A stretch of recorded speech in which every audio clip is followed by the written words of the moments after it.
ও বগুড়ার মা বোনেরা, জানি না আর কোনোদিন আমি আসতে পারবো কিনা আমি জানি না।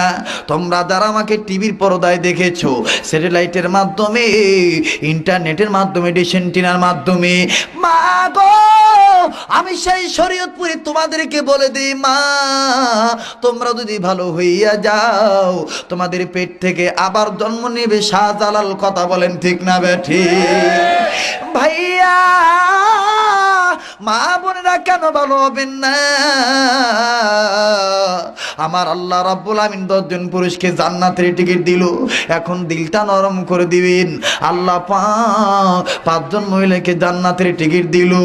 10 জন পুরুষ আশারে মুবাশশারা, আর 5 জন মহিলাকে আল্লাহ জান্নাত দিকে দিল। আমার ভাইরা, আমার এই বইটার ভিতরে আজব আজব তথ্য আছে। আমি আজকে এই বইটা প্রেস থেকে বের করেছি বাদান, বহু খাটাখাটনি করে কিতাবটা আমি লেগেছি। ও বন্ধুগণ, পিপিলিকে কেমন করে জান্নাতে যায়, মাছি কেমন করে জান্নাতে যায়, কোন কাজটা করার কারণে জান্নাতে যায়, আমি কথাগুলি তথ্যগুলি এই জায়গায় দিয়ে দিলাম। কিন্তু বাদান রে, 5 জন মহিলাকে আল্লাহ জান্নাতের টিকিট দিল। মহিলাদের পক্ষে মস্তুরতের একটি আলোচনা করি। আমি কোরআন মানলে জান্নাতি, না মানলে জাহান্নামী। আমি মা বোনদের খেদমতে একটু আরজ করার পর আবার ফিরে আসতেছি ইমাম হাসান হোসেনের কথায়। আমি 5 থেকে 10টা মিনিট সময় পাই, দিবেন তো ইনশাল্লাহ আপনারা?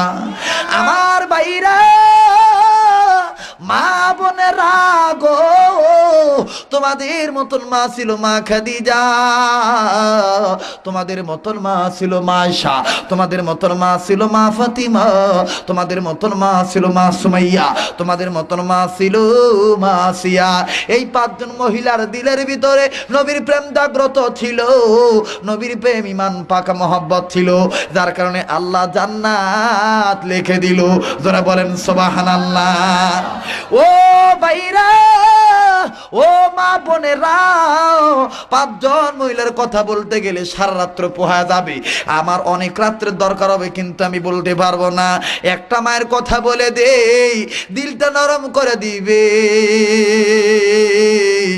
মা বিশ্ব নবী মুহাম্মদুর রাসূলুল্লাহ, মা আয়েশা সহ সমস্ত বিবিদেরকে নিয়ে মজমার ভিতরে বসে বললেন, ও বন্ধু, নবীজির বিবিরা বললেন, নবী গো, এতদিন তো আমাদেরকে একসাথে বসান নাই, আজকে কেন আমাদেরকে একসাথে বসান?